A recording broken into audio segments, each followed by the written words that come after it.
instituted by ICAI. During his tenure, Sri Raman Khatwalaji has addressed more than 300 seminars, workshops on GST and excise, organized by C Institute, trade associations, chambers of commerce, Indian Railways, and various corporate and academic institutions throughout India. We welcome you, sir, on our behalf. I'm really sorry, I forgot our thing, that is the Vande Mataram.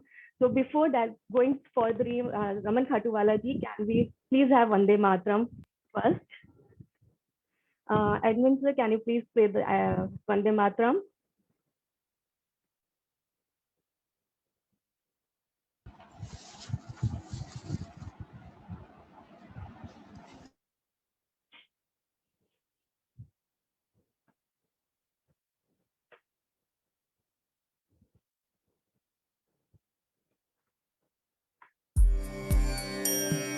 Vande Mataram, Vande Mataram, Sujalam Sukhalam Malayaj Sheetalam Sasya Syamalam Mataram, Vande Mataram, Shubhrajyotsna Pulakitayamini, Pullakusumita Drumadala Shobhini, Suhasini Sumadhura Bhashini, Sukhadam Varadam Mataram, Vande Mataram, Vande Mataram.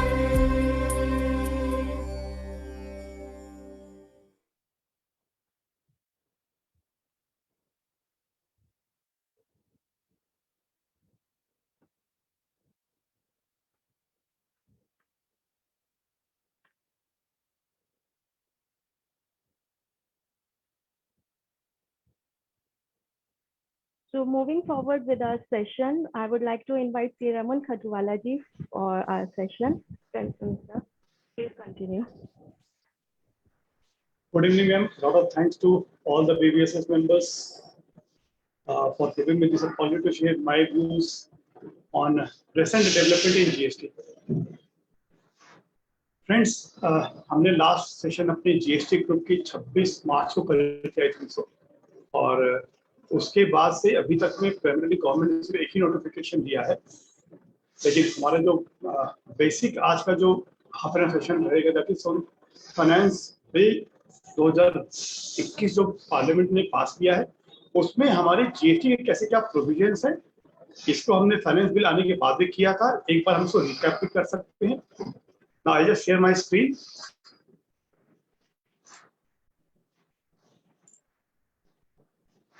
I hope the screen is visible to everyone. Yes, Raman ji, screen is visible. ये notification है friends हमारी QR code को लेकर के, notification number 89 जो कि 29 नवंबर को आई थी, इसको गवर्नमेंट ने मॉडिफाई किया. Notification number 6 dated 30th of March 2021. It's 89 dated 29th November. The notification has given relief to registered persons having aggregate turnover of more than 500 crores and unable to comply with affixing QR code on the tax invoice issued by them to the unregistered person from levy of penalty under section 125. 31st of March 2021. यानी क्या provision थी ये, जिनके ऊपर में QR code mandate थी, applicable थी लगाने के अपने इनवॉइस के ऊपर में, अगर वो लोग नहीं लगा पा रहे थे तो गवर्नमेंट ने ये बोला 29 नवंबर 2020 को कि हम 31 मार्च 2021 तक आपके ऊपर में सेक्शन 125 की पेनल्टी इंपोज नहीं करेंगे. तो जनरल पेनल्टी क्लॉज हमारा है अप टू 50,000 रुपए कंसिडर बोथ द एक्ट्स. अब इसको गवर्नमेंट ने एक्सटेंड कर दिया. This relaxation on levy of penalty have been further extended till 30th of June 2021. यानी अब गवर्नमेंट ये बोल रही है कि 30 जून 2021 तक अगर आप क्यूआर कोड को कंप्लाई नहीं कर पा रहे हैं then we won't be levying any penalty.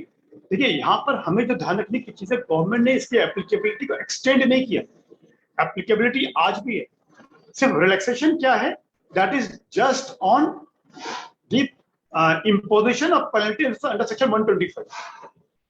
तो गवर्नमेंट ये बोल रही कि 1 जुलाई 2021 से अगर रजिस्टर्ड पर्सन जिनके ऊपर में ये प्रोविजंस एप्लीकेबल है क्यूआर कोड के, if they are able to implement them from 1 July 2021, then before 1 July यानी टिल 30th of June उनके ऊपर में सेक्शन 125 की पेनल्टी इंपोज नहीं करी जाएगी. This is the only major notification which came post of our last GST group meeting. Now we come to the Finance Act part. इसमें देखिए सबसे पहला जो अमेंडमेंट है वो सेक्शन 7 अमेंडमेंट आई थी, and this amendment is from 1 जुलाई 2017.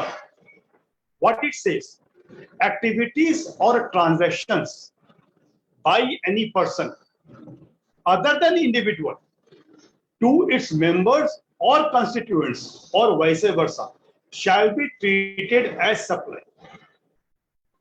ये किसी भी प्रकार की कोई भी एक्टिविटी एक इंडिविजुअल को छोड़ करके और कोई भी एक्टिविटी और कोई भी पर्सन करते हैं between the person and its members, then it will treated as a supply. We all know ये प्राइमरी प्रोविजंस जो आई थी, that was to bring in the societies, clubs and etc. मेरी यहाँ पर जो पैनल में जैसे रोहित जी भी हैं, अभिषेक जी हैं, मैं यहाँ पूछना चाहता हूँ what is the meaning of transaction, because यहाँ पर उन्होंने वर्ड यूज किया है एक्टिविटीज और transactions. Now what is the meaning of transaction, because कहीं पर भी ट्रांजैक्शन तो एक्ट ने डिफाइन नहीं किया. फर्स्ट जो मेरी क्वेश्चन आ रही है, एंड सेकेंड जिसका मैं आंसर मैं खुद ढूंढ रहा हूँ, दैट इज इसकी इंप्लीकेशन पार्टनरशिप फर्म या एलएलपी, इनमें क्या हूं, मेंबर्स, क्लब्स, सोसाइटीज तो हम लोग फिर भी डिस्कशन कर रहे हैं, but what will be the implication of this provision on LLP firm, partnership firm, AOP, BOIs. अगर यहाँ पर कोई पैनलिस्ट अगर इस दो क्वेश्चन पर कुछ अगर अपनी व्यू शेयर करेंगे, then including me everyone will be enlightened. Rohit bhai, Abhishek ji, any views on your part? Raman ji, what is this impact of this amendment is, which seems to me is very simple. From 1st of July 2017, when the GST was rolled out in the country, and it was the clear mandate from the government to levy the taxes on the supply of services by the association of persons or club or the like these AOP BOI entities. And the Institute of Chartered Accountants of India also started charging GST, Company Secretaries Institute and all, bodies, even the associations, bar associations who were having the receipt of more than 20 lakh from supply of services, or other than the bar association having the professional association started charging the GST. And this amendment seems to be only a clarificatory nature so far as certain judgments, certain confusion, and some of the apprehension that the taxability of the charitable institution on the concept of mutuality under the Income Tax Act, and what is the impact of this under the GST. So this further amendment has been made retrospectively, and so far as this any activity or transaction is concerned, it is not new for the GST. It is already there. If you see the Schedule 1, the activities are given which are to be treated as supply even without consideration. There is Schedule 2 where the activities or transactions to be treated either as a supply of goods or as a supply of services. There also this terminology has been used. So it is the GST is a tax on supply, and supply constitute any activity or transaction. So meaning thereby, even if in the service tax regime, when there was an amendment in the service tax, and service tax from the 1st of June 2012, which came to the negative list regime, the service tax was also on the activities. So this is, the type of nature of the levy, that any activity or transaction to be treated as supply, and this activity or transaction is with reference to the overall schema of the GST law. That what I can. देखिए 7(1)(a) को ये से अलग distinguish करके 7(1)AA government ने introduce किया, जहां डिबी provisions लगा दी हैं। जो मैंने ये बात क्यों रेस करी है भाई, क्योंकि अगर मान लीजिए एज अ पार्टनर हमने अपने पार्टनरशिप फर्म में कोई काइंड में कुछ कंट्रीब्यूट किया है, फॉर एग्जांपल मैंने कोई लैपटॉप ही कंट्रीब्यूट कर दिया अपने पार्टनरशिप फर्म के as my partners capital contribution, will this tantamount to transaction, and whether I as a partner liable to pay GST? No, Raman bhai, that is a totally different question which you are raising here, and it is a very pertinent question. Whether a activity or transaction will be constituted as supply so far as the levy of GST is concerned. And there are so many, fundamental concepts on this, like, services by partners to the firm, and there may be certain dividend income which is being received. There may be certain transaction which we call as a no supply, generally, which is not coming within the preview of the supply. So what is not coming within the preview of the supply under even after the GST is something which needs to be understood. One of the example which you are giving. But so far as any activity or transactions by association or a body of individual, even if on the concept of mutuality, because one cannot supply to oneself, how can you earn income from yourself? So these concepts, and income tax is totally on the different analogy, and GST levy is on the different analogy. In income tax, even today you can say the concept of mutuality is applicable, but it is a transaction tax. GST is a transaction tax. When I am transferring my goods to my another branch, I am paying the GST. So where is the question of this mutuality under the association of person or BOI? So when I am paying tax on my own stock transfer, my own supply of services to be treated as distinct person, even I can be treated as two distinct person. So why not the members of the association or association?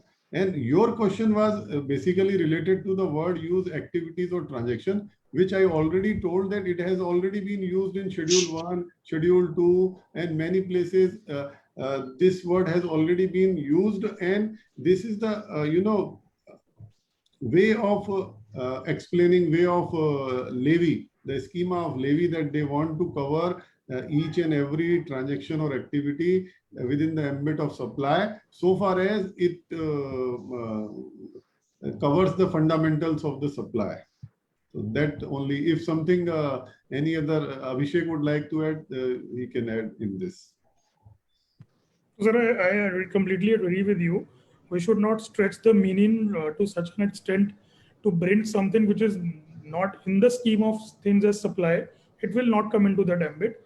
But yes, the only intention to add this particular amendment was to overrule that judgment where mutuality and all these things was said to be not livable to service tax. So I think we should not stretch too much this definition beyond a point. Yeah, अभिषेक, जो मैंने question raise किया, जैसे partnership firm को लेकर के partner ने contribute किया है अपने पार्टनरशिप फर्म को इन काइंड में, तो whether that will be treated as a supply now, so basically partner is liable to pay GST. Basis, if we go into literal interpretation, yes, but again the question will come whether the partner is registered under GST, not registered under GST. वो ठीक है, अगर वो threshold limit से बाहर हैं and he is liable to be registered, or because of this transaction, then whether this transaction will fall under GST net. Yes, on prima facie, what you have given example, it can come under this provision. Thank you. Now we come to second amendment, section 16. यहाँ पर फिर से common ने section 16 subsection 2AA introduced here. Now what it says: the details of invoice or debit note referred to in clause A has been furnished by the supplier in the statement of outward supplies, and such details has been communicated to the recipient of such invoice or debit note in the manner specified in section 37. Friend, मैं थोड़ा सा यहाँ पर जरूर समय लूंगा आप सबका।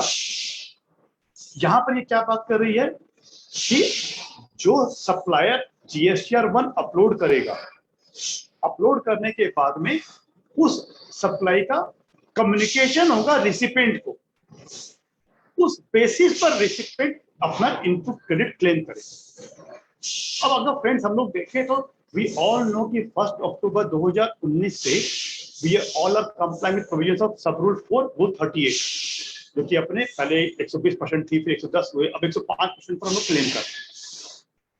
कहीं न कहीं उस रूल को बैकिंग करने की प्रोविजन है ये वाली जो मैं रीड कर पा रहा हूँ, क्योंकि सब रूल 4 रूल 38 के अगेंस्ट में already petitions are filed in the court.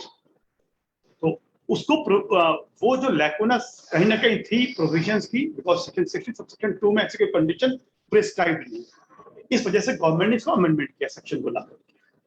लेकिन मेरी यहाँ पर एक इश्यू रहती है, यहाँ पर मैंने व्यू से जो हाईलाइट किया है कम्युनिकेटेड टू द रिसिपेंट, ये देखिए एक बार। अब मैं पढ़ता हूँ रूल 60, ये क्या बोलती है, form and manner of ascertaining the details of inward supplies.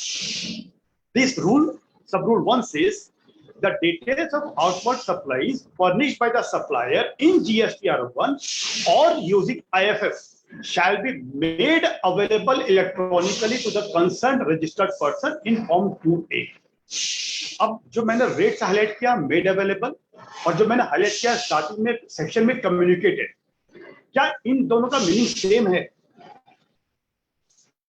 The section says the thing has to be communicated to the recipient, but rule में ये बोला गया कि भाई हम आपको ये information will make it available to you. Abhishek ji can throw the light on this. Communication and make available will be same thing before the court. In this case, basically, when you file GSTR1, when a supplier has filed GSTR1, the credit immediately starts reflecting in 2A. I'm really not very sure. It starts immediately. So that will amount to a valid communication. You have communicated to the other person. Whether that person accepts it or not is a different story altogether. But you have shown in your GST1, you have filed it. It is reflecting in the other person's portal. It is communicated, and as far as made available and communicated are concerned, I feel both of them have a same meaning in this. Yes, these are not aligned. The words are not aligned per se, but the meaning seems to be same. मैं तो विशिष्ट से बात से eco करता हूँ कि देखिए अगर ऑलरेडी जजमेंट अभी आई भी थी कि भाई अगर कोई डिपार्टमेंट नोटिस निकालता है तो नोटिस को सर्व करने के मैकेनिज्म क्या बनेगी, उसमें एक मैकेनिज्म ये भी है कि भाई अगर आपने पोर्टल पर इंफॉर्मेशन डाल दिया, वो नोटिस डाल दिया है, it will deemed to be communicated to the recipient, to the registered person. So on the same line अगर GSTR 2A में मेरी रजिस्टर्ड हो रही है अगर वो ITC, then it will deemed to be communicated to the me too as a registered person. So there is an input from a member, Kaushal Agarwal ji. They are saying that it may be communicated as per section 37. मतलब section 37 नहीं है, rule 60 है। Rule 60 is part of section 37 rule. अगर participant अगर question raise कर सके अपने unmute करके, then we can understand what his question is exactly. I think what he is trying to say is that communicated here will mean the form and manner specified under section 37. So I think 37 में वही है कि you file GSTR1 and the moment you file it is available on GSTR2 of the other person. So that is once that is done, it will amount to a proper communicated. Yes. Now we are moving to the third amendment, section 35 and section 44. We all know this amendment. इन्होंने provisions delete कर दिए for the audit part. The registered person will not be required to go for audit now, and simply under section 44, the registered person will file the annual return.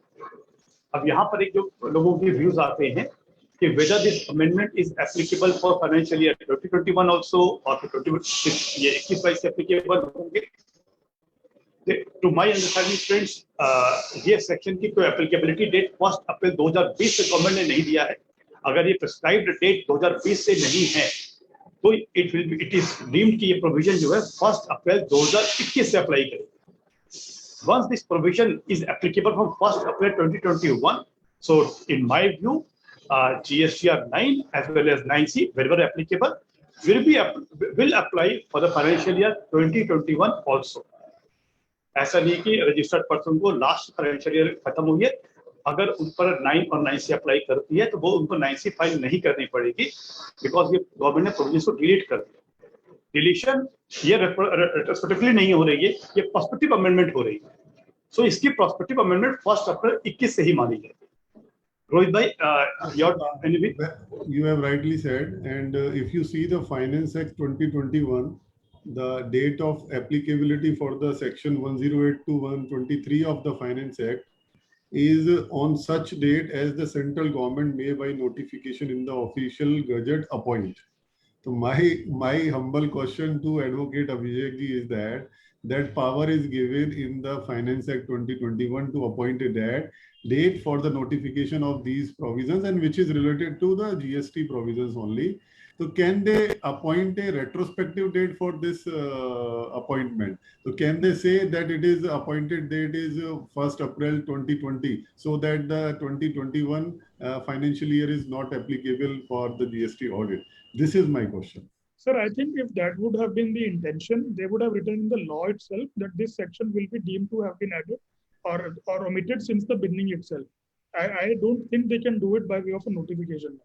That's what I'm saying. If the generally in in excise and in customs, what happens, they use the Provisional Collection of Duties Act and they prepone the levy even before the assent of the finance bill.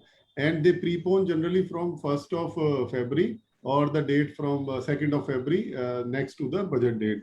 And in these cases, this is peculiar situations where the GST provisions could be made applicable when the corresponding amendment in the State Act is also implemented. Now they have a general power that in the section 1 itself of the Finance Act, that for section 108 to 123 they will appoint a date. So the question comes in mind, can they appoint different dates for different provisions? The answer is yes. Why they are doing it? Earlier also in the Finance Act 2020, they gave the different dates for different provisions, and they for this also they can give the different dates.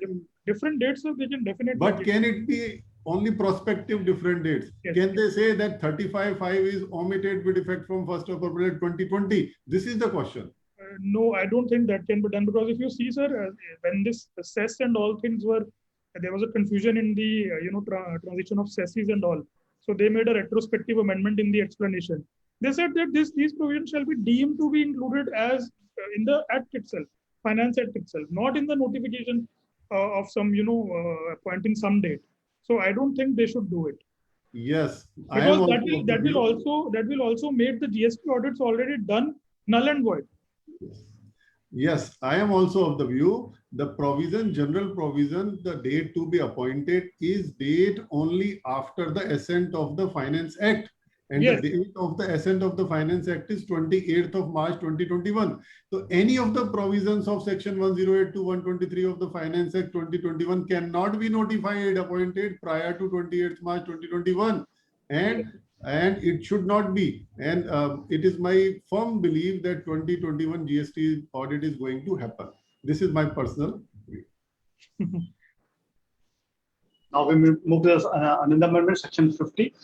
Friends, primarily the मैं समझ पाता हूँ ये एक clarification in nature है, government amendment है, interest को लेकर के. This section is amended with effect from 1st July 2017 to charge interest on tax payable on that portion of tax which is paid by debiting electronic cash ledger. The above section was amended through Union Budget 2019. However, the amendment was not made retrospectively at that time. Primarily 2019 amendment भी आई थी section के अंदर में, but एक confusion था कि ये amendment prospectively है या retrospectively है. इस चीज को, इस confusion को इस बजट ने दूर किया, amendment ने दूर कर दिया, and they have clearly mentioned in the amendment section itself that this amendment will be made with effect from 1st July 2017. So we are very assured ना कि भाई कोई भी इंटरेस्ट की जो लायबिलिटी है जो कैश पोर्शन पर देना है that will be paid from 1 July just सत्र इटसेल्फ। अब थोड़ी सी अमेंडमेंट आती है important section 74। Section 74 is amended to delink detention and confiscation of goods and vehicles in transit, where the proceedings against the main person have concluded under Section 73 or 74 of the CGST Act. Penalty proceedings under Section 122 and 125 shall be deemed to have been concluded, but the proceeding under Section 129 or 130 shall continue independently. Currently, the proceeding under Section 129 or 130 gets concluded if the proceeding under Section 73 or 74 gets concluded against that main person.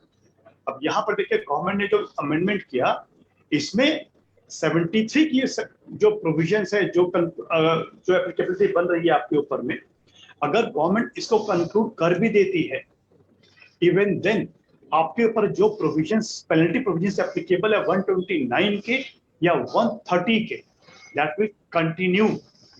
अभी तक में ये था कि अगर आपके ऊपर में सेक्शन 73 या 74 के प्रोसीडिंग्स कंक्लूड हो गई तो 122, 125, 129 और 130 इन चारों सेक्शंस के provisions was deemed to be concluded, but अब सिर्फ 122 और 125 की मानी जाएगी कि आपकी penalty provisions conclude हो गई। First, the provisions of Section 73 or 74 has been concluded, but 129 or 130 will now continue as it is. वो conclude नहीं होगी, उसकी conclusion आपको separately करवानी है।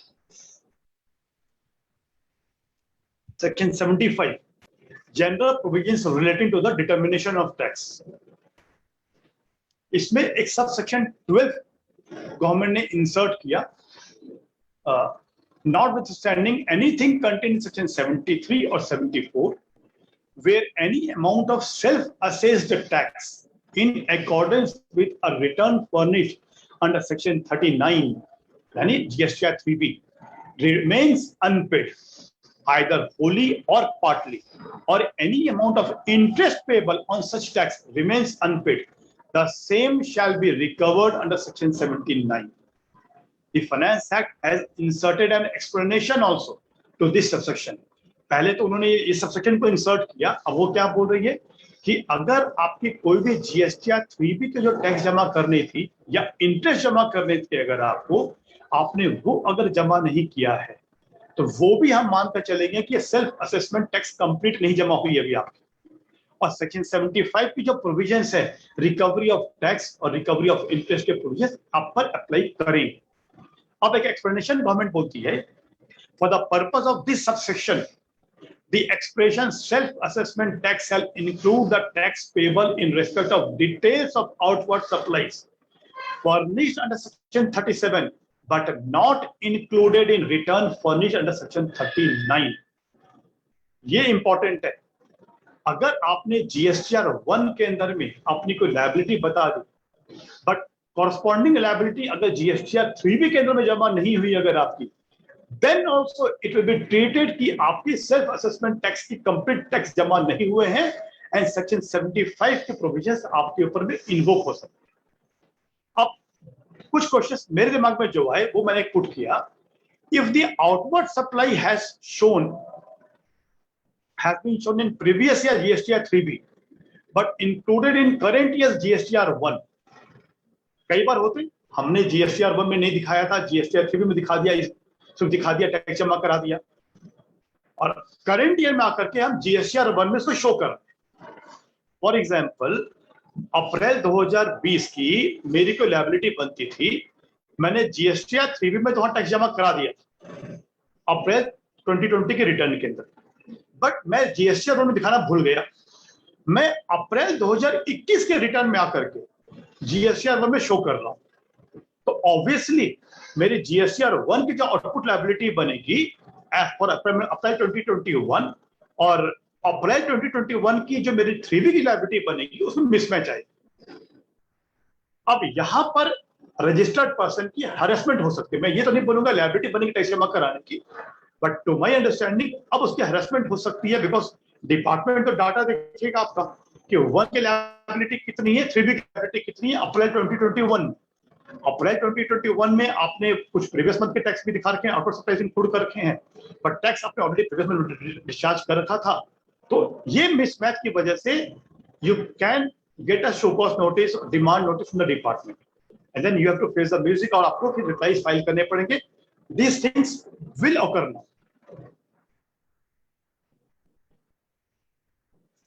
Now we come to section 107. Section is amended to deposit. This section is amended to mandate a deposit of 25% of the penalty imposed under section 129 subsection 3 if the person opts for filing appeal against the penalty imposed. Friends, time for कम मैं speed up करूंगा। 129 subsection 3 के अंदर में अगर कोई penalty impose होती है मेरे ऊपर में, और मैं अभी तक जो प्रोविजन थी कि मैं अगर उसकी अपील फाइल कर रहा हूं तो मेरे को प्री डिपॉजिट नहीं थी penalty portion, but now the section says कि आपको जो पेनल्टी प्रोविजन है अगर उसके अगेंस्ट आप अपील फाइल कर रहे हैं, then you have to deposit 25% of the penalty prescribed under section 129 subsection 3 for filing an appeal. 129(1) के अमेंडमेंट आई, यहां थोड़ा समय भी लूंगा आप लोगों से। It says deposit of 200% tax payable as penalty. अभी तक में प्रोविजन ये है फ्रेंड्स कि अगर कोई गाड़ी मेरी पकड़ी जाती है रोड के ऊपर में इंस्पेक्शन के अंदर में, और कोई अगर उसमें डिस्क्रिपेंसीज निकलती है, 100% टैक्स 100% पेनल्टी हम लोग देते हैं, and the vehicle gets release. But now the section says कि आपको टैक्स जो था वर्ड उसको हटा दिया गवर्नमेंट ने। अभी वर्ड ये है 100% tax and 100% penalty. But now the section says 200% of tax payable will be deposited as penalty. अब ये एक हमेशा डिफरेंस ऑफ ओपिनियन रहे फ्रेटर्निटी के अंदर में कि ये जो टैक्स जमा करते थे अभी तक 129 सबसेक्शन 1 के अंदर में 100% टैक्स, क्या इसका बेनिफिट मैं अपने आगे के रिटर्न में ले सकता हूं कि नहीं ले सकता हूं? There was a difference of opinion. लेकिन अब जो गवर्नमेंट ने कर दिया कि भाई आपको टैक्स जमा नहीं करना, वो तो अलग इशू है, लेकिन आपको पेनल्टी जमा करनी है 200% ऑफ द टैक्स पेबल। तो अब आपकी पेनल्टी की अमाउंट जो है सब्सटेंशियली गवर्नमेंट ने इसमें इंक्रीज कर दी। They have merged tax with penalty now. 129 subsection 2 is amended to remove the facility of execution of bond and furnishing of security for release of seized and confiscation goods or conveyance.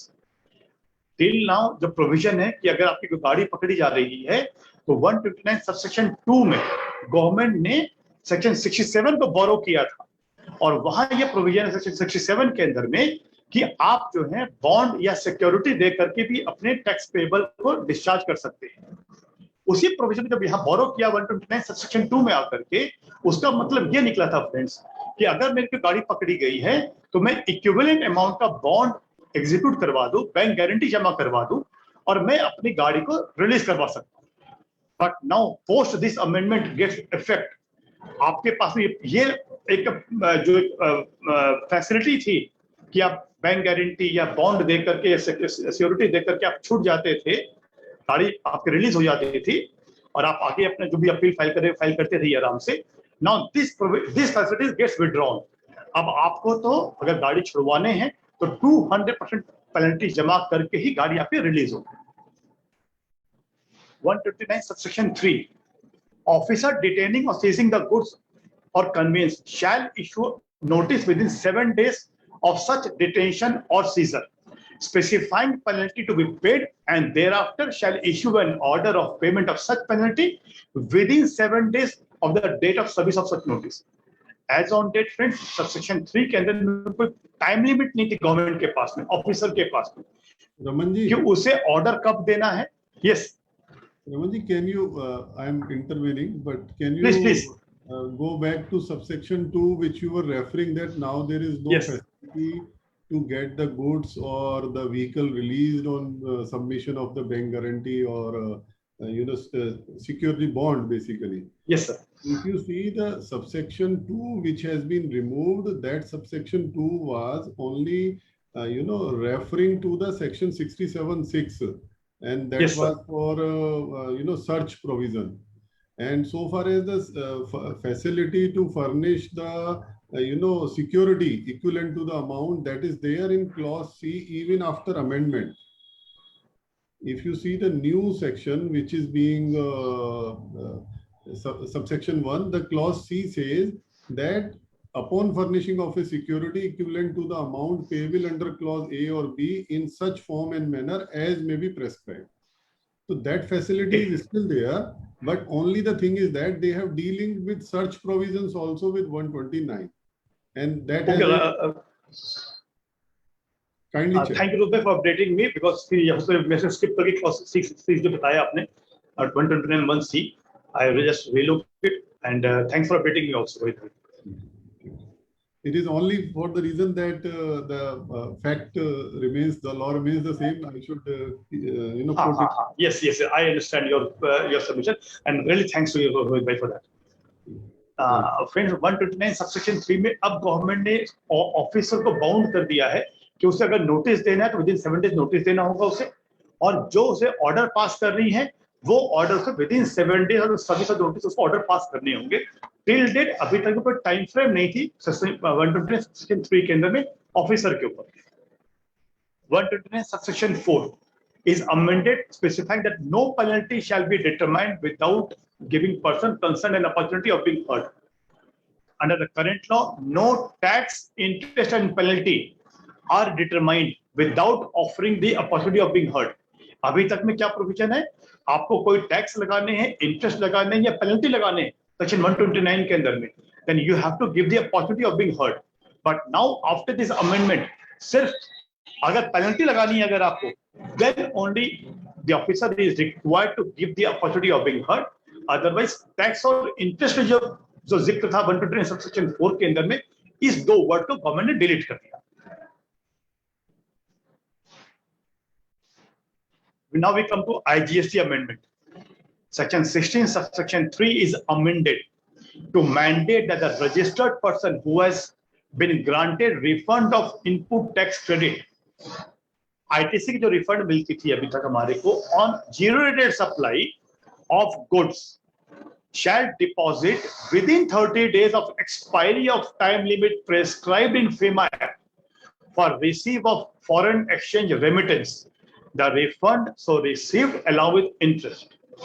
अभी तक देखिए friends, हम लोग जो भी section 54 में refund application file करते थे for our zero rated supply, वहां पर कोई ये मैंडेट नहीं थी कि मेरे को गुड्स की सप्लाई के केस में I have to get the foreign currency remittance under GST act. Now what the amendment says कि अगर आपने रिफंड लिया है for your zero rated supply और आपने आईटीसी का रिफंड लिया हुआ है, then you have to ensure कि आपकी जो गुड्स की जो सप्लाई हुई है against zero rated, then the payment must come within the time prescribed in FEMA Act.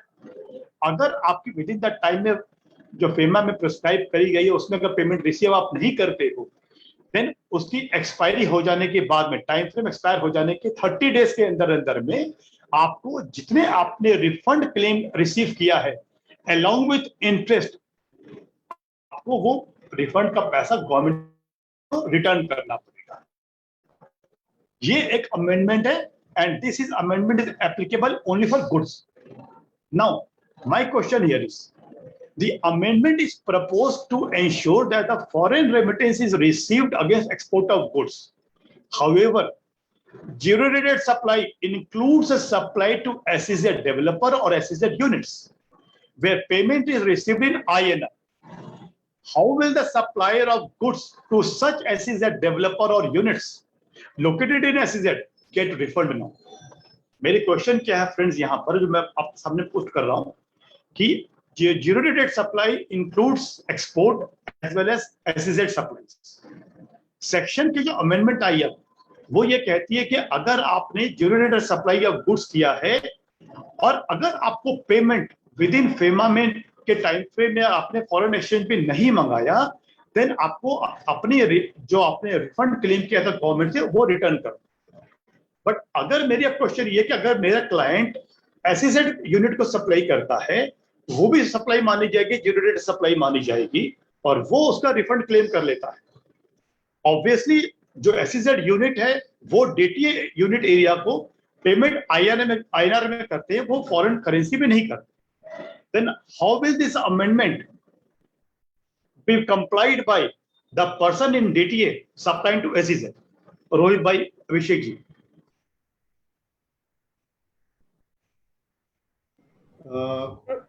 Yes, Rohit. Yes, please. Then Rohit, please, I have two views on this. You can keep both views. So Please, sir, बताओ ना। there are two ways to look at it. One is that a liberal view is that since SEZ unit supplier is not, recipient is not required to pay you in foreign currency, so FAMA is not applicable, so you don't need to go, this particular amendment is not applicable to you. And the other option is that there is, I think, a time limit of 12 months to receive the forex in FAMA. The other option which I'm saying is that you assume a time limit of 12 months for every kind of supply. But if we go by this view, there are some absurd results which might come, right? So I think the first view where we have where we can say that this amendment is not particularly applicable to the supplies to SEZ. I think that view is a better view to take. What about you, Rohit ji? Yes, I am of the same view, because now it is the statute to be harmoniously interpreted, and in this situation when the FEMA Act itself is not applicable, and yeah. even in case of the FEMA is applicable for Nepal and Bhutan, where the RBI has already permitted the remittance in Indian rupee, in Yes. those cases it should not be hit, and that should not be taken. But certainly the Ramanji has pointed out that it is not a piece of legislature which has been drafted which is beyond the two interpretations. So it is not beyond the two interpretations, but harmonious interpretation is like that the FEMA will not be affected in case of SEZ. मुझे problem ये है कि section ने तो exclude किया नहीं। I remember similar जो export of services में कंडीशन थी ना कि आपको फॉरेन एक्सचेंज रिसीव करना है, वो जैसे आपने सर बताया नेपाल भूटान के लिए बाद में अमेंडमेंट आया था और उन्होंने वो एक्सेप्ट किया था, वहां पे एक्सेप्ट करके आगे डाला था, except Nepal where it is permitted by RBI. So इसके अंदर अभी ऐसा वो एक्सेप्शन नहीं डाला है कि where it is permitted by RBI that you receive payment in INR. No, whenever it is said that as per the FEMA, whatever has been permitted by RBI is already included in this. If RBI has no, permitted, मैं export of service की definition में जो initial IGST में था, that is okay. हाँ, उसकी बात कर रहा था। तो यहाँ पे भी आई थिंक अगर जो हमारा व्यू रोहित जी है कि FEMA is not applicable, someone might say कि इन्होंने एक्सेप्शन नहीं डाला है कि where the FEMA is not applicable, तो you have to stick to the timeline. So that is why the other view comes in, where we say कि FEMA के अंदर 12 months की timeline है तो वो सबके लिए applicable है, चाहे आपके डॉलर्स आ रहे हैं नहीं, but that will lead to absurd results, what I'm saying. So इसलिए I also support the first view itself. Wherever the foreign exchange remittance is required to be received, then only is this proviso will be. Then only, yes. That is. I also, in fact, get your view, Rohit bhai, but the government should have included this line in the section itself to make it more clear, so that the registered persons are not harassed by the department unnecessarily. Actually, you are saying right. Ramanji is rightly saying one thing, because you know how the departmental officers are functioning. Oh, great. So in that scenario, even they can take an interpretation. They can come anytime saying that you have not received this money in this much of timeline, which is prescribed under FEMA, even though it has no relation with FEMA. SEZ unit and Indian supplier has no relation with FEMA at all. And you will find there are, litigation which is going on. Abhishek is also, touch with custom provisions. And for SEZ also, when they claim the refund against the export, the department refused that you are SEZ and you will not be allowed the refund of unutilized ITC. And there is no such question, and matter is still in the high courts regarding this. So whatever or anything can be agitated by the department. I support Ramanji that he is saying rightly that it can be misused unless otherwise there is a circular or clarification by the department. Right, sir. And the harassment nowadays is happening by way of arrest. They simply arrest you. With this, Satnam, I conclude my presentations. A lot of thanks to you for giving this opportunity. Thank you once again. Thank you so much, sir, for such a wonderful deliberation, and the way you have explained all those provisions and made the session so much interactive. That was so much interesting. Thank you so much, sir. Now moving forward for next session, which is recent development in customs and foreign trade policy. In customs, there are various changes recently, and also the foreign trade policy, which was 2015 and 20, has been extended till September 2021. To deliberate upon on this topic, we have our esteemed speakers, Advocate Arvind Agarwal ji, Advocate CA Shivashish Karnani ji. On our panelists, we have CA Rohit Vaswani ji and Advocate CA Abhishek Garg ji. Advocate Arvind Agarwal ji is a practicing advocate having 20+ years of rich experience in litigation and assessments in indirect taxes, customs, trade compliances, FTP, legal metrology, and package commodity rules, etc. That's a very he has a very vast experience in all those things, and he has previously worked with Jindal Steel and Power Limited, Chandelier Electric India Limited, Honda Cars India, and Nestlé Pharmaceuticals also. Advocate CA Shivashish Karnani ji is a convener of BVS's GST group, GST Research Group. He is a practicing advocate and is a qualified CA, and he's having 10+ years of experience in litigation and assessments in indirect taxes, customs, and trade compliances. We are very delighted to have both of you as our speakers for today. Our panelist for today is Rohit Vaswani ji, who is a partner of Messrs. Raj Kesri and Company. He's a practicing chartered accountant since 1998, and he's our immediate past president of BVSS. Presently, he is a special invitee member of Indirect Tax Committee of ICI and a member of Sales Tax Bar Association for last 20 years. He is also rendering lectures in various study circles, ICI faculty for various courses. He is rendering lectures in bar associations, corporates, PSUs, trade associations, and various academic institutions on GST and indirect taxes. We welcome you, sir. And the panelists, Advocate CA Abhishek Garg ji. He is a member of BVS's executive board. He is a practicing lawyer in Delhi and managing partner of AGS Legal Delhi. His focus areas of practices are DT, direct taxes, indirect taxes, insolvency and bankruptcy code, and various general corporate laws.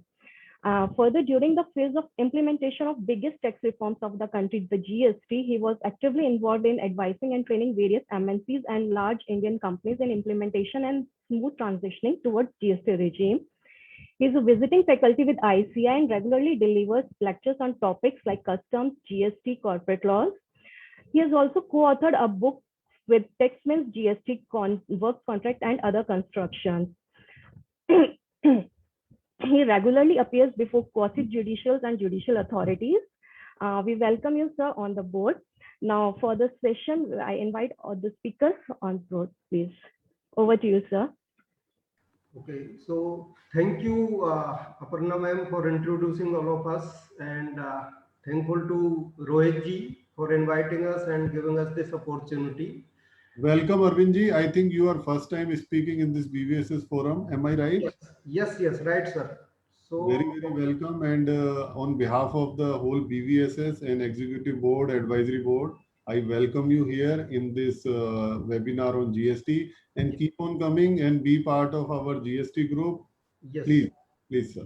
Yeah. So I am associated, or say known to Mr. Shivashish Karnani, who is part of the BVS as a GST group. So that's how I came here, and it's say very good opportunity to interact with the so renowned people and people like you who are practicing for last 20-25 years, and BVSS is a large group. So today's agenda is basically the important changes, or say key changes made by Finance Act 2021 in the customs mainly. And the changes are very few, but they are very significant in terms of the ease of doing business, or in terms of moving toward digitization, or in terms of say more and more you can say control through digital mode. So first is the key changes. First is basically in the Customs Act. So, okay. So one most important change is basically when we say Customs Act. So custom generally comes into picture when either you import or you export the goods. So this change is related to the export of goods. So like the export of goods is going through the GST. In GST, you have already the provisions for collection and paying duty and not paying taxes or zero duty, etc. refund, all this. But now custom has introduced this section whereby the custom officer has been given power to confiscate the goods under export. If there is any wrong say input tax credit claim by fraud or by any other means, which in their say opinion it is a wrong claim.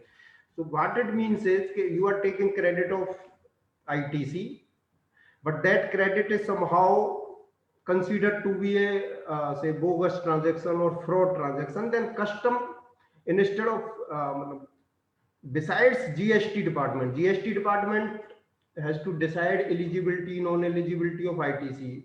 But now the custom has power to confiscate the goods for under export and also to stop your refund and other consequential provisions. And here in this section, the penalty up to 5 times of the refund. Like I am exporting goods for 100 rupees. I have taken credit of 5. Out of 5, only one invoice is say not appearing in 2A, and which in their opinion is a wrong claim. So they can levy penalty up to 5 times of the refund amount. So this law has a wide power to with the custom officers, and we fear that this will say result in more harassment and more bottlenecks in the export of goods. And further issue will come in this is the jurisdictional issue, because I am taking ITC credit in GST. So the GST officer should be the proper officer for regulating the ITC eligibility or non-eligibility. But how custom officer will decide whether this ITC is fake or ITC is correct? So here we can say take cue from the Honorable Supreme Court judgment recently in Canon India versus Commissioner of Customs, where the DRI officers was held that they are not the proper officer under the customs as far as assessment of bill of entry is concerned. So here also, if I am filing a shipping bill, the shipping bill does not tantamount to say taking of ITC credit. Shipping bill is simply the declaration of export of goods. It is not claiming credit. So how custom officer will decide whether he is a proper officer to deny me the ITC credit and then adjudicate upon the eligibility of the ITC credit and levy penalty up to 5 times of the refund? So that is a very gray area, and you can say the very harsh provision as far as exporters are concerned. Arvindji, I want to add one thing here, if you allow me. Yes. Very interestingly, this is, the provision certainly very important. If you see the foreign trade policy, it has been provision since long that free passage for the export consignment to be given. Yes. And there will not be any seizure of export consignment generally. Yes. And if there is a seizure, the time limit has been given that within that time you have to release the goods, otherwise you have to confiscate. So when the foreign trade policy is giving such a privilege to the cargo, export cargo consignments, can they make a law like this under the customs because they want to hit those exporters who have claimed the fake refunds and they want to hurdle their consignment, and if their consignment is impacted, so they will be badly impacted. So this is something which is impacting very deep. Actually, this is like the killing the hen instead of the egg. So instead of refund, they are confiscating the export consignment itself. It is a very harsh provision. And as far as powers are concerned, I think there will be a challenge to the powers, whether they have powers or not. What will happen to the Foreign Trade Development Act? What will happen to the GST Act itself? Because GST Act is the act which decides eligibility of ITC. Custom Act cannot decide ITC of GST. So whether it is fraud or not, even that cannot be decided by the custom officers. So that is again a challenge. So that's why we have, I have to say, quoted this canon judgment, because this is very recent judgment. And there even CBIC was caught on the wrong foot. They have issued a circular that all the so-called notes should be kept in abeyance till some arrangement is made. So this is a very, you can say, harsh provision, but it will be under challenge. That is one, but it will cause a lot of harassment as well. That is second part of it. So now comes to next is, there is a change in the ICE gate. ICE gate was earlier only an information provider to a limited extent, where you can see the exporter or importer were able to see the number of transactions, whether how many bill of entries have been filed, how many shipping bill have been filed, etc. But now the CBIC is of the view that ICE gate can be put to better use. So they have further expanded it, and now you can amend certain part of your bill of entry or shipping bill in the ICE gate yourself. You have filed it, but you have, later on you notice there was some mistake or you want to amend something, you can do it yourself. So, and this ICE gate will become more and more interactive going forward for many purposes. And second amendment was in the section 46, where bill of entry, earlier the rule was the bill of entry was presented after arrival of the goods. And if on the next day it is a holiday, then you can file it after one more day. But now the rules have been amended, and the bill of entry has to be filed before the end of the day of the arrival of the goods. Means, and including holidays. Means the bill of entry has to be filed before arrival of the goods. One day before arrival of the goods, and no exemption for holiday or any day. So that is quite a challenge. And here the intention was to facilitate, say, 24/7 clearance and reduce the time of clearance of import consignments. That was the objective. So instead of, say, doing something on their own, they have put the burden again on the importer that you file bill of entry one day in advance, we will clear it immediately on the arrival of the goods. So you cannot complain later on that my goods have been held up by the customs. So the entire burden is on you. Next is this ICE gate portal has been notified as common portal. So here I will say, like the GSTN. So GSTN started with simple registration and then summary return filing, and now it has been expanded to include many things. So in some sense, the GSTN portal itself becomes the CBIC as far as GST is concerned. So whatever it says or whatever it accepts has become the rule. Similarly, the ICE gate is going to be used more for facilitating all custom related work, like registration of importer or exporter, filing bill of entries, filing shipping bills, payment of duty, issue of notice, reply to the notice, and it will go on expanding. So all this will come integrate basically with the faceless assessment also in the customs.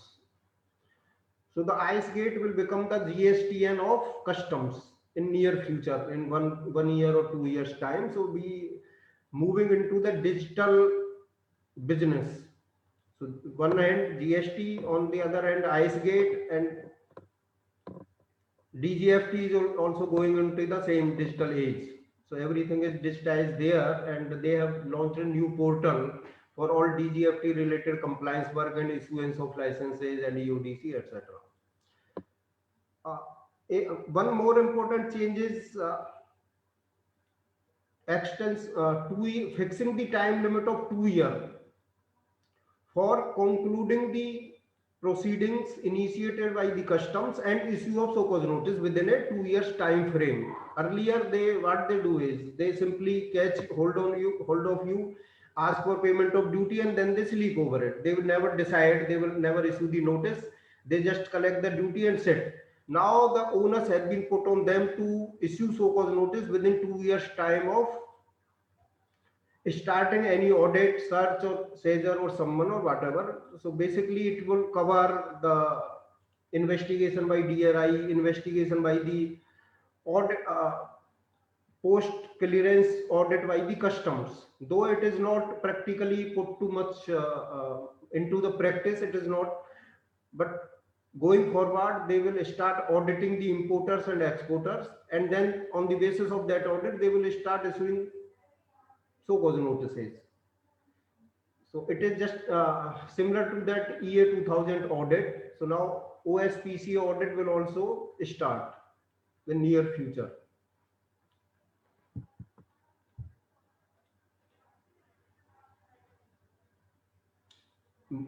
Then important changes related to exemption. Earlier the exemption, once they are issued, there was no sunset clause for any exemption. The exemption notification issued, it was continuing till date. There are notifications issued in 1965, they are still valid. Just like the notification for United Nations exemption, it was issued in 95, it is still valid. But now they have put this clause, sunset clause of 2 years from the date of grant or variation, unless otherwise specified. This means that all custom exemptions may expire after 2 years time from the date of issue. But we have a serious doubt about the language of this notification, which says conditional exemption. So what is this conditional exemption? There are exemptions which have certain conditions. There are exemptions which don't have any condition. So they are called the absolute exemption. Absolute exemption is like, one example is exemption granted to United Nations. So this is an absolute exemption in our view. There could be say other such exemptions like the exemption to SEZ. So that exemption is coming from the SEZ Act, not from the custom. So whether we should treat it as a conditional exemption or absolute exemption, so we have a doubt. So this is going to impact, say, many businesses, many transactions where we say they make long-term plan. Like if you set up an industry under some backward area and there is an exemption or something, and now this exemption will expire after 2 years. So your business plan, say, can go haywire in this sense.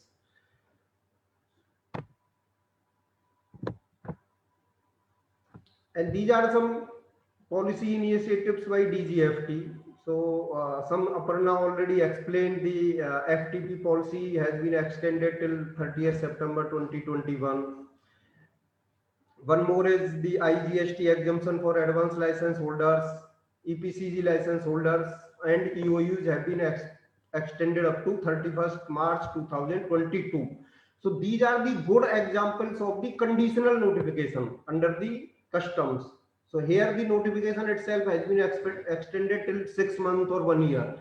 So these exemptions can go anytime in under customs.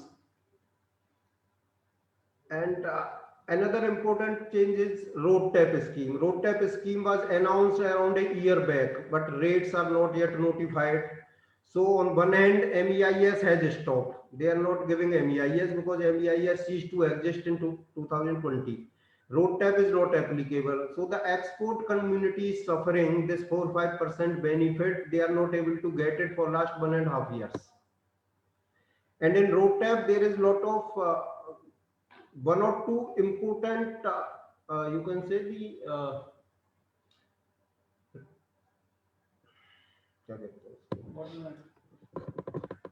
cases where MEIS was available to the advanced license holders, but in road tax they say this road tax will not be available to advanced license holders. So this is one area which need to be taken care, and it is not clear because earlier this condition was not there. There was no restriction on advanced license holders. But now this in the road tax scheme, which has been released via the press note, they have put this condition, and this has been inbuilt into the portal itself. When you go for say opting for this scheme on the shipping bill, in case your shipping bill is under advanced license obligation, the portal does not allow you to opt for road tax. So this is also a bottleneck in this. Further, for SEIS, there is no clarity whether it is alive or whether it is dead, whether it will continue or it will not be continued. We have to wait for the say foreign trade policy when it comes, new foreign trade policy when it comes, to how they take all those things. One more change is electronic issuance of certificate of origin. Earlier, the certificate of origin were issued manually by FICCI and other agencies, and now all the certificate of origin will be issued on the electronic portal of the DGFT. And one more is export obligation discharge certificate, EODC. So earlier, all documents used to be submitted in physical form to the DGFT. Now all documents can be submitted online, and many documents are not required to be uploaded because the data is flowing from customs to DGFT. So all those documents are not required. Only the additional documents are required, and EODC will be granted by the system itself. There is no need to go to DGFT office.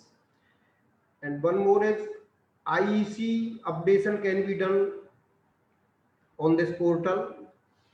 Now they have made it mandatory for every year to update your IEC in April to June. Every year between April to June you have to update. Otherwise they can suspend your IEC, and that has to be done online without any fees.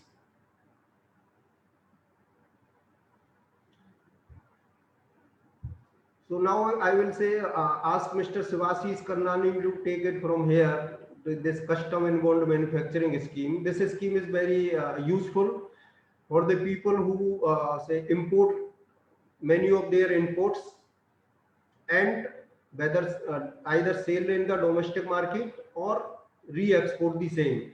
So the customs has come out with the inbound manufacturing scheme. It is similar to the EOU type of scheme, but it is different from EOU. In EOU, you have a lot of restrictions, lot of compliance requirement, but this inbound manufacturing scheme seems to be simple to operate, and eligibility is also quite open, quite wide open. Anyone can apply for this.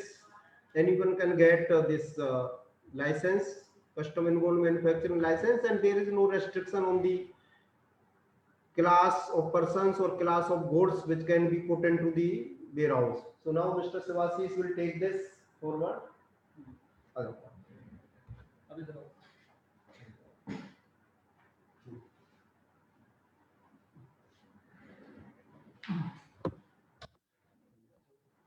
Thank you, Arvind ji. Thank you, BVSS, for giving this opportunity. Thank you, Abhishek ji. Thank you, Rohit ji. Thank you, Sanjay ji. All other persons, thank you very, very much. So, as Arvind ji stated, so one of the point before proceeding towards that customs inbound manufacturing scheme. So here one point is relevant to notice that 2 years has to be counted from the date of grant or variation. Now that term variation is not defined. What is considered to be variation in an exemption notification? In our view, exemptions which are basically variations which are in the nature of exemptions can be considered to be covered by virtue of this provision. So let us say earlier a notification may be giving exemption to a particular category of person, and thereafter that notification was amended to include certain other categories of person also. So maybe the notification would have included SCZ unit later on apart from SCZ developer. So in that case, 2 years would be counted from the date of such amendment. However, the amendments variations which are in the nature of clarification would not be covered under the term variation, and as such the notification would have its validity for a period of 2 years from the date of such grant. Now moving towards customs inward manufacturing. So in order to make India a manufacturing hub, and we understand that many of the companies or industries here operate on the basis that they import the goods and thereafter they supply the goods domestically or they export the goods. Now this scheme has been introduced last year in exercise of the power conferred by section 65, wherein it has been declared that any factory will be considered to be private bonded warehouse. There is no geographical restriction. There are no requirement that you need to establish a new factory in order to be eligible under the scheme. So even a small factory without having any various line of products can be considered to be eligible. Operating in any part of the country can be considered to be eligible for the purpose of this scheme. Now this scheme essentially states that this is a scheme for manufacturing and other operations. Now entity, a factory can undertake manufacturing operations and other operations. The term other operations is not defined. So as such, other operations in our view can be repacking, processing, importing in bulk, and thereafter converting these bulk items into smaller packets or smaller pack of items can be considered to be other operations. Whether R&D activities which is being undertaken by a manufacturing unit, because it is more or less considered to be a service, is doubtful, and as such clarity is needed for undertaking other operations. This scheme is relevant to be discussed because of the fact this scheme has been introduced in basically to implement the government endeavor to make India Atmanirbhar Bharat. So accordingly, what benefits are being provided are as such. First, that import of raw material and capital goods are allowed to be without payment of duties of customs or IGST in the bonded manufacturing facility. One of the benefit from the earlier scheme, that is of EOU, or let us say we have advanced license or EPCG license holders, is that there is no requirement or there is no obligation of exports. Now it is not necessary that you should be undertaking 90% of the exports against the from the items which you are importing without payment of duty. So it essentially means that your export obligation is not required here. You can import the goods without payment of duty and simply can export the goods. Now basically it means that there is no regulation from the department side. So regulation is only at the time when the registration is granted. That is one time physical verification is being conducted to identify that private bonded warehouse is actually there and would actually be operating there.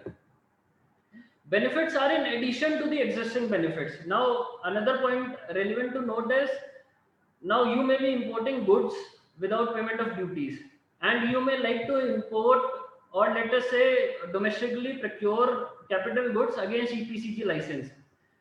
In that case, it is very much eligible that you operate two schemes simultaneously. That is this one, wherein you are operating as a private bonded warehouse, and you are also undertaking import of goods or domestic procurement of capital goods against EPCG. Now that is eligible, and as such there is no legal embargo in that case. Upon exports, the corresponding duties stand waived. The corresponding duties here implies that the import duties stand waived. Upon clearance to domestic market, applicable duties would be applicable. The duties which were actually exempted at the time of import would be made applicable. Pay duties upon removal of capital goods, de-linked to export obligation, applicable even for importers engaged in sale or removal of goods in domestic market. As I said, there is no particular ratio which is going to be applied here, that you need to export this much percentage and you need to undertake domestic this much percentage. As such, there is no criteria where it needs to be made a eligibility condition for this for the purpose of getting enrolled for the scheme. Principle of self-assessment followed. Commissioner of Customs, single point of contact, common application cum approval form for license, no regular visits by officers, unlimited period of bonded warehousing, all records digitally in single format. So there is one point which has been missed to be, I think, missed to be provided as a benefit under this scheme is that under the present scenario, supplies by SEZ, inter-unit supplies by SEZ as such is exempt between SEZ or UU. However, when SEZ or UU may be supplying the goods to bonded warehouse, in that case, the exemption is not available. No benefit of duty drawback is eligible. So this is again a point which has been missed out here, that no duty drawback is eligible. However, considering the purpose of this scheme is to provide facility to those persons who are majorly importing the goods and exporting the goods. Now, as such, duty drawback, as I said, would not be applicable because no duty has been paid on imports and no duty is liable to be paid on exports. So as such, duty drawback, even though not provided, doesn't make much difference, but there may be some cases where you are domestically procuring certain items on which customs or excise may have been applicable, and in that case, there is no drawback is being provided. Next is customs rules of origin. Now it is very relevant to note that we have various trade agreements with various countries, free trade agreement, preferential trade agreement, comprehensive economic cooperation agreement, wherein duties are prescribed. So one of the duty which is being prescribed is a preferential rate of duty, wherein if you are importing goods from that particular country with which India has the trade agreement, in that case, that preferential rate of duty is applicable. Now, how to determine that preferential rate of duty is from the fact that the goods should have been imported from the country wherein with which India has the agreement. Now, many a times what used to happen was, we actually apply various anti-dumping duties and all these duties when we are importing the goods from China. Now we have our Asian FTA agreement with the South Asian countries, and one of the countries Sri Lanka. So for example, it is Sri Lanka. In that case, what a person does is, he, rather than routing his goods directly from China, because there are anti-dumping duties and various other duties, what he does is that he creates establishment in Sri Lanka, take the benefit of that FTA, which provides lower rate of duty when the goods are exported to India, and as such the benefit is being taken, and this leads to tax evasion, duty evasion, and the purpose of this FTA is also get defeated because of the fact there are various parameters which are being decided by government before entering this FTA. There are criteria like that we are going to provide this much benefit, this much revenue is going to be a loss to us, and simultaneously our Indian persons who are actually exporting these goods to the country with which India has the FTA would be saving these much amount of duties. So there are certain calculations which are being done, and when you route these type of transaction from a country which doesn't have FTA with India, that essentially means that government is losing its revenue, and in a way also dumping and low quality goods are being dumped into India, because again, as I said, the preferential trade agreement gives a preference even in terms of clearance. So there may be lesser number of checks which are being applied on a particular goods when it is being shown to be imported from a particular country. So one is duty evasion, the second is dumping of goods. So this certificate of origin criteria has been introduced, and a certificate of origin is required for every case wherein the importer is interested to take the benefit of preferential rate of duty. Mere certificate of origin would not be sufficient. Additionally, this will alone would not be sufficient. The importer has to furnish various information.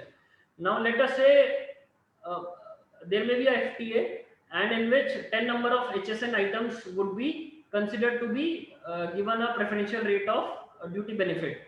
The importer may be procuring 15 number of items from that country. Now the exporter has to issue certificate of origin. That exporter country has to issue certificate of origin to Indian importer. Indian importer, while filing the bill of entry, has to mandatorily declare for each item. There were 15 items. He has to declare on 15 items whether in respect of each item preferential trade agreement is applicable or not. Preferential tariff is applicable or not has to be declared mandatorily by the Indian importer. Additionally, what happens is, if in case the Indian importer doesn't declare so, or is not able to furnish the certificate of origin, in that case inquiry can be initiated, and till that time preferential tariff benefit would be suspended, not only for that particular importer, even for all the importers who are procuring the goods from that exporter who is located outside India. So even in respect of that importers, the benefit is going to be suspended. The inquiry would be initiated and verification would be undertaken whether the criteria which is being prescribed by the trade agreement is being fulfilled or not. So some of the cases wherein a proper officer can exercise his power is certificate of origin not in prescribed format, certificate of origin not produced at the time of filing of bill of entry. Now the rule says if you have to obtain the preferential trade agreement benefit, you have to provide certificate of origin at the time of filing of bill of entry. Here there is a legal embargo, in the sense various trade agreement provide condonation in respect of filing of certificate of origin to get the preferential trade agreement. Now we have SAFTA trade agreement wherein it is specifically provided that the concession should be given in respect of those cases where the importer is not able to furnish certificate of origin, where there was force majeure because he haven't received the certificate from the exporter, and the exporter haven't got the certificate because of the fact there was some problems going in that foreign country, or let us say the authority was not supporting in that foreign country. Then there is a waiver provided of few number of days. That certificate of origin can be obtained later and can be furnished. Even then the preferential rate of duty would be applicable. However, here it is specifically provided that if you don't provide the certificate of origin at the time of import, at the time of filing of bill of entry, no benefit would be given. So this is the one legal embargo. Again, another legal embargo is various trade agreements provide that retrospective certificate of origin can also be issued by the exporting country. That clause or that room has not been provided here in the this customs certificate of origin rules, and as such, to this extent, these rules are actually as functioning diagonally opposite to the mandate which is being signed by India with the foreign countries. He can require certain information and penal action can be initiated. Now again, very relevant change which has been brought by customs recently is similar to the one which was introduced in GST, wherein it was specifically provided that you have to undertake Aadhaar authentication for all of the key managerial personals. Similarly, customs KYC has been introduced, and this KYC is stated to be applicable to the person who are actually going to undertake import and export of goods alongside customs broker. So majorly it is applicable on the newly engaged importers and exporters. However, it can be made applicable to the existing person. So let us say a person may be exporting goods from 10 years, and this can be made applicable even to those persons by the commissioner.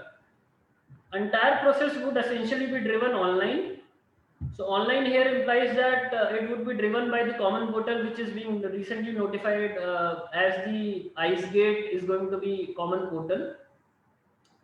Documents has to be submitted within 30 days.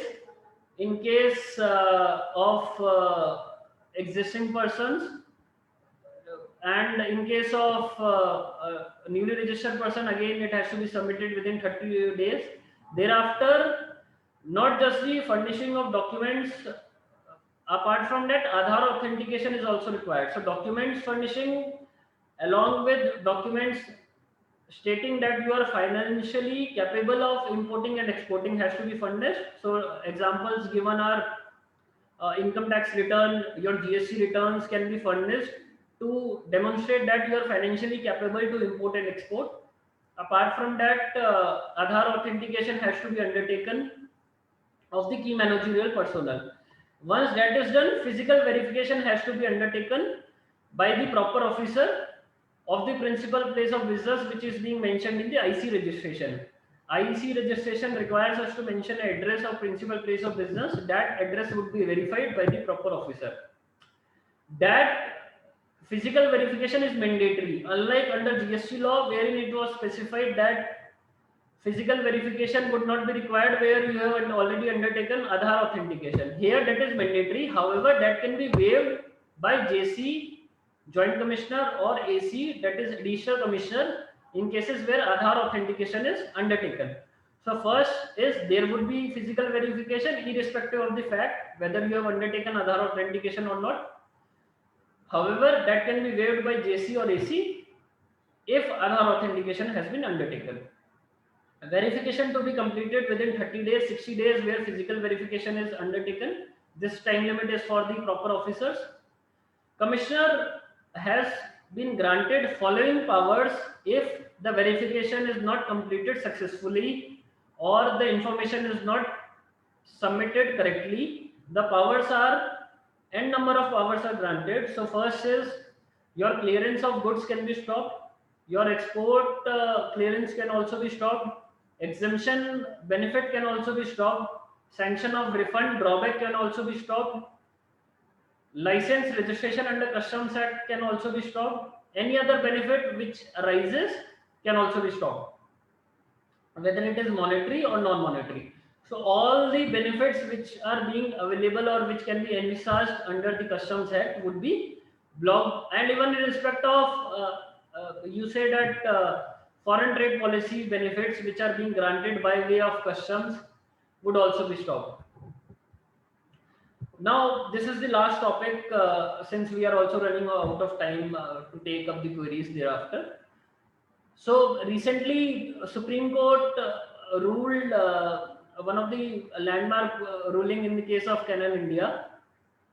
So all the gist is already provided in this PPT. So first the issue was in respect of there were some cameras being imported by importer, that is obviously Canon India, and Sony, Panasonic. There were various n number of taxpayers whose petition was decided jointly by the Supreme Court. DRI initiated a recovery of tax and issuance of show cause notice in exercise of the power conferred under section 28(4). 28(4) section of the Customs Act is applicable where there is a fraud, collusion, willful misstatement, etc. Now it was notices were issued. These notices were adjudicated and were decided against the assessees. So these were decided against the assessees, and thereafter petition was filed before Honorable Supreme Court that DRI, which is issuing us show cause notice, is not authorized under the Act, is not the proper officer under the Act to issue show cause notice. Section 28(4) specifically provides that in case of fraud, collusion, misstatement, The proper officer. So the word you use is the proper officer can issue show cause notice for recovery and for giving an opportunity of being heard, so and so forth. So DRI issued show cause notice. That show cause notice here were challenged, and here it was specifically argued that the power to issue show cause notice under section 28(4) is conferred on the same proper officer or the incumbent or the successor proper officer who has taken that position to issue show cause notice under section 28(4). DRI, since DRI is not the proper officer and is also not the incoming officer, cannot issue show cause notice because DRI is not the proper officer for the purpose of section 28(4). Section 28(4) grants power to the officer had the legislature intended that any officer can issue the show cause notice. Then in that case, it would have been mentioned that any proper officer could have issued the show cause notice. Basically, word the would not have been used and word any would have been used in that place. So in the sense, it was specifically provided that DRI is not the proper officer because DRI has not undertaken the assessment of the goods. The power of reassessment must also be exercised on the same officer. Now, as Arvindji stated earlier, that legal reference can be taken from the Canon India ruling, where Supreme Court observed that if you are going to grant power to two officers who are functioning under two different departments of the government of India in respect of the same transaction, that is, it is going to create anarchy and it is going to create a lot of problems for the taxpayers, because we haven't seen any statute being interpreted or being implemented like this. So this was the observation of Honorable Supreme Court in this regard. Ruling, it is essential to note that ruling was delivered a month back and review petition has also been filed by the department to review this ruling before the Honorable Supreme Court around a week back. The ruling has placed reliance on the Honorable Supreme Court ruling itself in the case of Syed Ali, wherein also show cause notice issued by a person other than the proper officer were set aside. So in terms of legal provision, so these are the observations of Supreme Court. In terms of legal provision, when we go to legal provision, section 234 specifically provides that proper officer means an officer of customs who is assigned those functions by the CBIC. Now, proper officer means an officer of custom. And who is the officer of custom? Officer of custom means an officer who is appointed by virtue of section 4. DRI, since DRI are not appointed by virtue of section 4, they cannot be considered to be officer of customs. And accordingly, section 234 cannot be applied in respect of DRI because DRI are not proper officer. Section 234 can be applied to make an officer of customs a proper officer in respect of a particular task by CBIC. Since DRI are not the officer of customs and accordingly they cannot become proper officer. So essentially this means officer of customs is a class and proper officer is a subclass, because first you have to be essentially an officer of customs and only thereafter you can become a proper officer for the purpose of section 234. It was also observed that an officer of different department can become a proper officer provided first a notification should be issued by the central government in exercise of the power conferred by section 6, wherein section 6 provides that any other officer of any other department can be considered or can be appointed for the purpose of various actions or tasks for issuance of show cause notice, for grant of refund under the provisions of this act. So essentially it is the central government which has the power to appoint the officer of the DRI to act as proper officer in respect of various functions of the law. It is not CBIC which has issued that particular notification in exercise of the power conferred by section 234. to grant power to DRI officers to act as the proper officer. With this, our PPT is closed. Thank you. Shivashiji, I have one question on this. First is this judgment applicable for a specific period of time? So, a specific period Because, of time. because I think the CBIC and government had cured this anomaly, and later on they had issued notification saying that DRI officers are officers of customs. I will tell you, Abhishek ji, so this was in relation to Sayyid Ali judgment. No, Sayyid Ali, after that Mandli impacts also happened. Haan. And there was a notification in between. So I think this judgment is only applicable for a particular period of time, number one. Number two, the other doubt is many of the sestates across the country had kept all the appeals pending till Supreme Court decides. Yes. So now what happens to the fate of those appeals? Are they gone? What happens to? The fate of those appeals which have been kept pending by sestat across the country, saying that when Supreme Court will decide this issue, because the first argument in all of the appeals which was taken was that DRI does not have power. So what I tell is, so to our understanding, so what happened was entire timeline of this case was like this. So first, this provision of granting power, I mean that whether a person other than the assistant commissioner or any other person who has cleared the goods can be considered to be proper officer, and even whether DRI can be considered to be proper officer, and this was decided in the case of Sayyid Ali, wherein it was specifically provided that they cannot be the proper officer. The act was amended. Section 28AA was inserted, wherein it was provided that DRI can act as the proper officer. That explanation was inserted.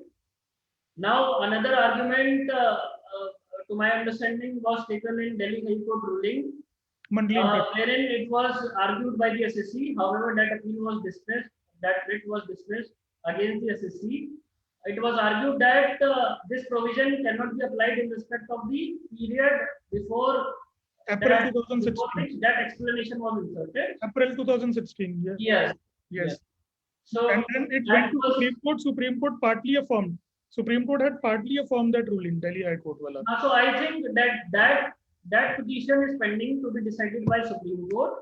Okay. So this particular judgment does not affect Mandli impact cases. No.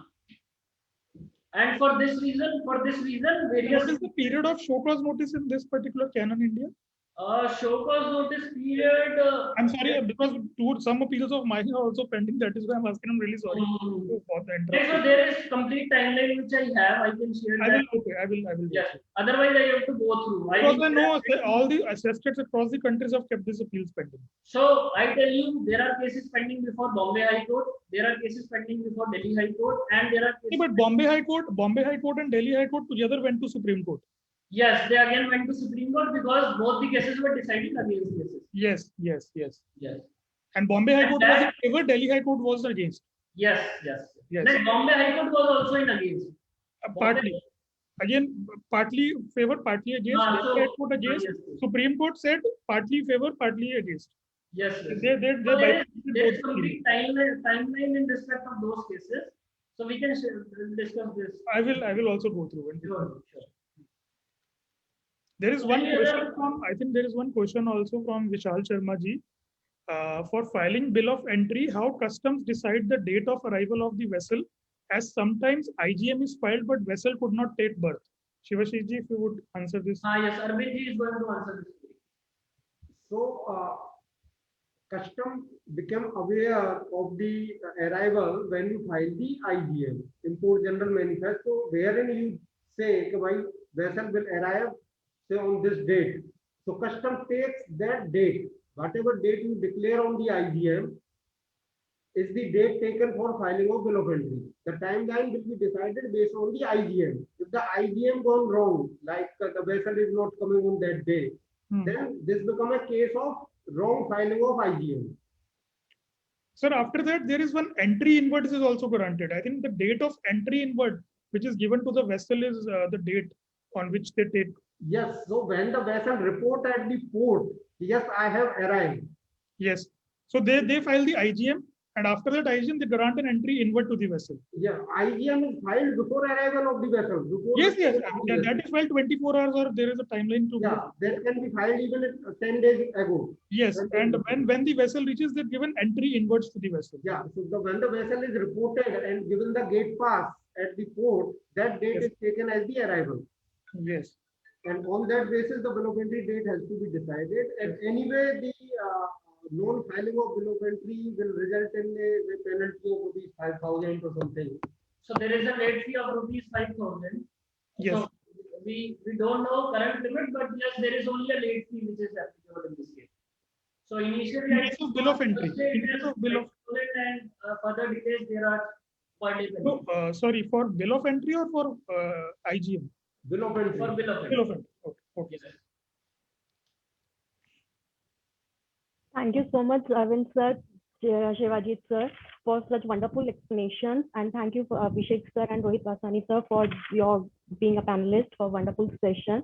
You have guided us a lot with the customs and FTP's amendments regarding those proper officers under which and for assessment, which have been a very confusing topic for all of us. The various extensions and time limit for issuance of SCNs and the requirements of customs administration of rules and origin under trade agreement rules, documents regarding certificates of origins and financial credibility, etc. They are very wonderful deliberations.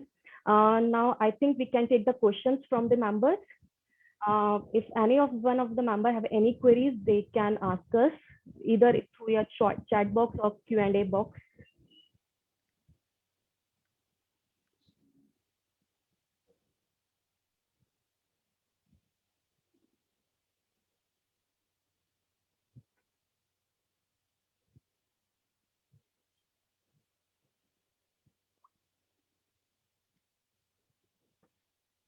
I think all the queries are relevant from the first session, for the first Yeah. session perspective. Right. So I think so it was very wonderful to have you over here, sir. And we would love to see you both more on this session. We used to see Rohit sir and Abhishek sir are very good are very regular members on us, and उनकी blessings वगैरह and उनके बहुत deliberations, उनके experiences हम बहुत सारा gain करते रहते हैं, and we would love more to be guided by your deliberations. I think we should now wrap up. Yes, I So think it's if there is no query or discussion, we can wrap up. Or Sandeep Sharma ji has also joined. Sandeep ji, you have any query or you want to say something?